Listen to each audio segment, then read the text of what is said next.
Welcome to Polygon.com. I'm Charlie Hall, features writer here, and today I'm actually talking with Forrest Dowling. How are you, Mr. Dowling? I'm doing great. We're going to be talking about his game today called The Flame in the Flood. So tell me a little bit about yourself. So I am a game developer, obviously. This is the first sort of small project I've worked on. Most recently, myself and the team worked on BioShock Infinite, which you may have heard of. So yeah, that's sort of where I come from. Like, I've worked on large-scale, expensive first-person shooters for a lot of years, up until now, where this is like our first sort of little thing that we're working on. How big is your team over there, Forrest? There's 6 of us.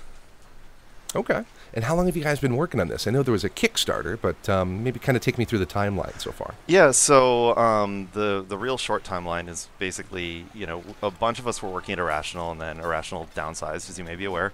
And then once our, sort of non-competes and whatnot were up, we started this company, and that was just over a year ago, like a year and a couple weeks ago. And at that point, we started working on the game. So it's been in development for about a year. After a few months, we had, we felt a pretty good video, and we launched our Kickstarter. That was last October. The Kickstarter was successful, which was, great, and has enabled us to do this. And we've been working on it ever since. So this is, I guess what we're seeing right now is the first beta of the release, which we've now distributed to our Kickstarter backers. This is a survival game. It looks unlike really any other survival game that I've ever played, but it plays very differently as well. What's kind of behind the art style for this game that you guys have made? So the art really, like, from some of our earliest conversations about the game, the art director behind it is the guy who was the art director on BioShock and BioShock Infinite. So he's an extremely experienced artist in the world of games, but he's also a painter and a professional illustrator. This gentleman named Scott Sinclair, who I worked really closely with on Infinite. And when Irrational closed, I was talking with him about sort of the possibility of doing our own thing, and actually, like, one of our first conversations about it was just a meeting that we had already planned in order for me to buy a print from him. Like, he was selling some of his own personal work. So, like, I'm really a big fan of his own work. And I just got thinking, like, it would be really cool to make a game that was sort of a living embodiment of his own sort of personal style, which hadn't really been manifested in any of the games that he had worked on. And I think that idea appealed to him. So, like, a lot of the art, like the character art and whatnot, is very much like 3D versions of the sort of work that he does in his own personal illustration. He actually builds all the assets and textures and everything that you're seeing in the game. So they sort of all come from one kind of creative mind, one person. I love that it's just a very singular, coherent vision. It's very consistent, and it's warm, even though you're dealing with these very dark themes and survival and death and your poor little dog following you around. It really is warm and endearing. Yeah, I love that contrast personally, like sort of combining something that maybe looks more, childlike or, colorful or bright or approachable, combined with sort of like a pretty harsh survival game. I don't know, I just really love that sort of contrast, where you see like the bright and the dark kind of coexisting. I think it works really well, personally. I also love that her main light source, unless I'm mistaken, is a jar full of fireflies. You are absolutely correct. It's just beautiful right there on the end of her stick. Yep. So who are these characters? Introduce me to these 2 characters in your game. So this is Scout and Aesop. We don't have like a really elaborate backstory for Scout exactly. Like, that's actually something we're going a little back and forth. I kind of am currently hewing towards the idea of you can sort of define who she is through the conversations you have, which I'm not sure. There's one NPC in this beta that's pretty far down the river, like the chance that you'll see her. So I'm imagining you probably did not meet her.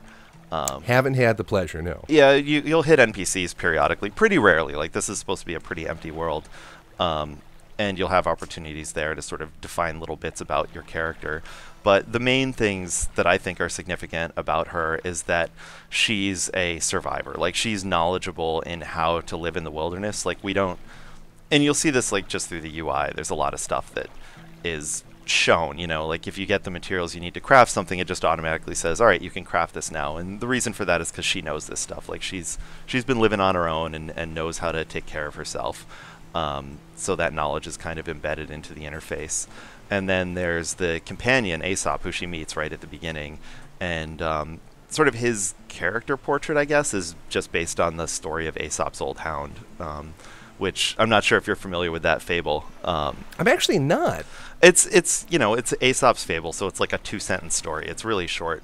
But the heart of it is basically this dog, tries to catch some prey and fails, and then his master is beating him for it, and then the dog pleads with the master and essentially says, love me for what I've been, but not for what I am now. And I just really like sort of the sadness of that, and I also like the idea of this faithful old dog companion who's maybe not like the greatest hunter anymore, isn't like so much of a fighter because he's old, but he's loyal and he's been a good dog his whole life. So that's sort of where he comes from. Like, he helps you in the environment. Like, he points out things that you can collect, and you can use his bag to carry things, and actually anything in his bag when you continue a new game will carry over. Oh, really? That was there when you died. Yeah, the UI isn't too clear about that at the moment, but he's almost a little magical in that way, although I kind of hesitate to use the term because it's not really a game with a lot of magic. But yeah, but he's not a fighter, like, I'm guessing you've probably encountered some wolves, and he's not. Yes. He'll bark at them, but he's not going to engage in battle or anything like that. Like, he's an older guy. Yeah. The way that he's depicted, it almost looks like he has little spectacles on. Yeah. I don't know if those are his eyebrows or whatever, but it really helps him show his age. I was almost expecting my character to change with each life that I lived. I was expecting Scout to like swap out as Aesop brought the bag from my recently deceased corpse back to someone new or something. Mm-hmm. So I can get that bit of magic that you're going towards. The unlike many other survival games that I've played more than my fair share probably. This one really does seem to be telling the story, telling a story, and the way it's doing that, I think, is just by physically moving the character along. Tell me about the river. Tell me about why there's a river in this game, and what it is that you're trying to accomplish by moving the player downstream like this. Right. So one of the big kind of early influences was actually FTL. I really liked the sort of the galaxy maps in FTL, how you sort of had a limited number of places that you could stop because there's always this enemy fleet approaching that's sort of pushing you forward. And I liked sort of that mechanical thing that just sort of keeps the player moving. And in making a survival game, I've looked a lot at like real world survival stuff and, watched a lot of goofy survival shows and whatnot. And one of the key things that you do if you're actually in a survival situation is move, like you're never going to see Les Stroud or, the Survivor Man set up a farm, out in the wilderness and just try and live forever. Like, he's always sort of on the move. And I really wanted like a mechanical reason that you're always on the move. And that's where the river comes in. Like, a river is just this massive force that's always pushing you forward and kind of keeping the player forever moving. And so that's where it started. And then additionally, I think it's it's a very different thing that we haven't seen in other survival games. So I like that aspect of it. And just as a technical thing, the engineers I'm working with were immediately, infatuated with the idea of like, building like a procedurally generated river was a really interesting challenge. And also it seemed to tie in really nicely with like a lot of storytelling and lore. And, we decided on the river, and then from that decided on, well, let's like make this place inspired by the American South. It just it was one of those things that we didn't really have like we knew, all right, survival game of some sort. You're exploring small spaces in some way, and then the river idea came about, and it just seemed to like solve so many problems, and like tie everything together in a really nice way. That like it just sort of it was one of those ideas when we first started talking about it. It was just immediately like, yep, all right, that's what we're doing. That seems like the smartest thing that we can do right now. So that's kind of where it came from. One of those things that a good roguelike game will do is it won't necessarily always level up the character, it'll level up the player. And I think one of the things that I got better at while I played this game for a couple hours was reading the river. I felt like I just, I learned the cues of the river and the color change and how the shoreline was changing, and I got just better at guiding my craft. How challenging has it been to perfect the gameplay on the river? It's been, like, I think a lot of the balance of this game is, like, way more of a razor's edge than what I'm used to, where, like, changing numbers a tiny degree changes the game from, like, way too easy to way too hard. So, I think one of the biggest struggles we had with the river is that the river needs to feel like it's a force that you can barely fight, but you need to feel like you're able to make a lot of decisions on the river and actually, like, have control of the situation.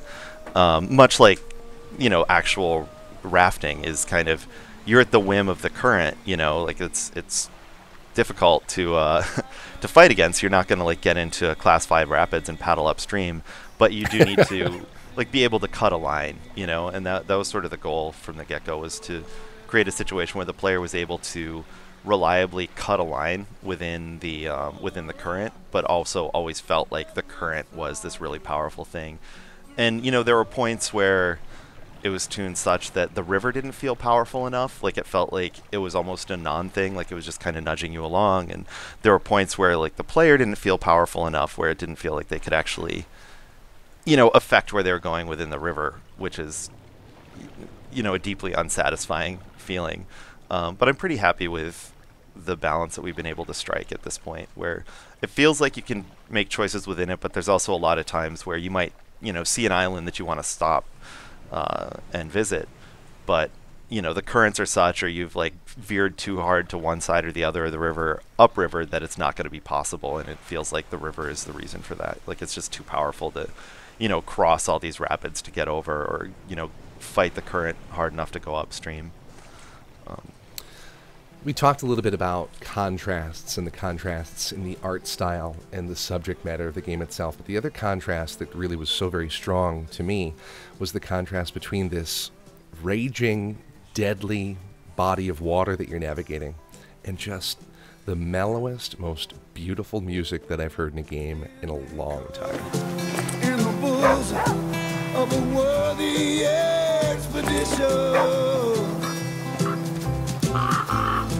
Whether we are weak and weary. Tell me about the soundtrack. Where did you find this guy? Who is this? So the musician's name is Chuck Reagan, and actually Scott, our art director, who I talked about earlier, they go way back. Like they've known each other since art director was in college down in Florida, and they played in bands that played some of the same venues. And Chuck was in a band for a long time called Hot Water Music, sort of a post-punk band that was pretty popular, and all their album art was done by our art director. Like he had done all their covers for years. They've been great friends for years, and Chuck had been interested in working with people making games for a really long time, but hadn't really found the right project. And when we started working on this, by the time we started going into like the river and the American South and whatnot, I was at that point listening to a lot of different Americana and thinking about like different musicians that we might want to work with. And Scott Sinclair suggested reaching out to Chuck, and we did, and described what we wanted to do. It's about surviving in the wilderness, it's about living on the water, it's about traveling the wilderness. And right away he was like, yes, I am all about that. Like he's a big outdoorsman himself. There have been a bunch of times where I've needed to talk with him about one thing or another as we've been developing the title, and he's been unreachable because he's in total wilderness, like trout fishing in Alaska or something. Like he definitely embodies a lot of the sort of wilderness living principles that we're trying to illustrate. So yeah, right off the bat, he was really into the idea. He wrote the track for our Kickstarter video, which I thought was just perfect. Um, and we just gave him like a long list of sort of words and ideas and whatnot that we thought were important to like express the emotional experience, and he just cut an album from Wow. that. Yeah, it was Just great. from like a brainstormed list, like a whiteboard sketch of data. He just made an album. Yeah, for sure. And I mean, I think Wow. it helps that like he gets what we're trying to do. Even though he's not like a big gamer himself, like he understands and is really involved with just like the core ideas that we're trying to express. And he brought in a lot of different collaborators and different musicians that he works with frequently. So there's a pretty big cast of musicians working on it, and he's been great. Like he gave us an album worth of music, but then he also gave us like tons of different like isolated versions. So you might hear like just an isolated mandolin or banjo or violin track at different points that are part of a larger composition, but he just cut those out for us to work with and use and play in the world. And it's been a lot of fun. Like I'm trying to do like a bit of a different treatment towards music than I think is common, where we're trying to put it like way more forward in the mix and just like let full songs play out here and there.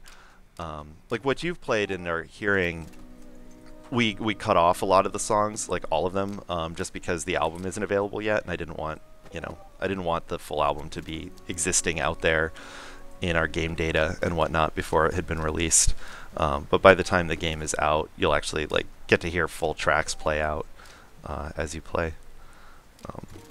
But yeah, I think it's a huge contributor to the mood, and I really love like what it does with the game. Fantastic. So, what's left to do? I feel like I had a fairly complete experience in the few hours that I played, but clearly there's more story and more endgame and more NPC. Like, what should people be looking for as the development progresses? What's on the horizon? So right now, the river is not endless, and there is actually an arc, but there's an endless mode that we're building, so that needs to happen. As far as the core sort of number of biomes and places you travel go, we only have like the first third represented in game, and there are a handful of beta players right now who've reached that point. Not many. It's certainly challenging to hit that. It's about 16 days, 15 days of survival to hit that point right now. But that represents about a third of the final intended game. Let's see, there's a lot more NPCs to add. I want to have like one for each main location type. There's raft customization, which we don't have in at all yet. So, there's a plan for things that like upgrades and changes you can do to the raft that enable it to be like more resilient against damage, or, that sort of thing. We're still finalizing the actual list. Like that one I'll say, because I'm pretty confident that more resilient against damage is pretty high on the to-do list. There's more animals to add. Right now there's just the rabbits, the crows, and the wolves. We're working on more of that. Cosmetic upgrades for the raft. We need to add a new dog. That was one of our Kickstarter backer unlocks. So somebody paid us a good chunk of money to have their dog be a selectable dog within the game. So that's going to be coming. And there's a lot that's still sort of to be determined at this point. Like I've got a long list of stuff that I want to do. And I think based on the feedback and the data we're seeing from people playing it, I'm probably going to be striking some of those items from my list and probably adding some new ones that I hadn't really thought about. It's working out really well. We're getting a lot of really thoughtful feedback from a lot of the people that are playing the game. We're getting a lot of bugs that I'm aware of, and that's not, big news, but it's good to sort of get those reminders to take care of these things. But we're also getting lots of suggestions and requests and ideas and whatnot that are super helpful and will inform what we do going forward. And about how many backers did you guys have? I think around 7,400. That's not a shabby number. And look, by the looks of it, we're in a very early beta 003. What's kind of the timeline going forward? What are some of the next milestones and development goals that you guys have? Well, that's something that we're working on figuring out exactly when we're doing what. Like, we are coming to Xbox One eventually. We're also planning on coming to PC and Mac early access via Steam. But, one of the things that we're doing is looking at the backer beta and seeing like the feedback and how people are enjoying it, and that's sort of adjusting our plan and milestones, just based on what people say and what feedback we're getting. So I guess it's a little early to say exactly when we're going to be doing, the next release or a wider, public release. But that's something that we need to figure out. That's actually, one of our big tasks early this week. I'm just back from a week in Comic-Con, and we're now sort of collating all the various bits of feedback and bugs that we're seeing, and we're putting together a milestone schedule to figure out, what we're doing next, what's most important, and how frequently are we going to be doing updates, and when are we going to be going live. We're being a bit loose about that, and sort of playing it by ear. Well, again, this is Charlie Hall, Forrest Dowling from The Flame in the Flood. If you'll excuse me, Forrest, I got to run back, and I got to find a stone knife in a bad way here. Got some traps to make. I got some rabbits that I need to cook up along with Aesop here. So thanks again for your time, and I'm really looking forward to watching the game develop as it goes. Great. Thank you so much.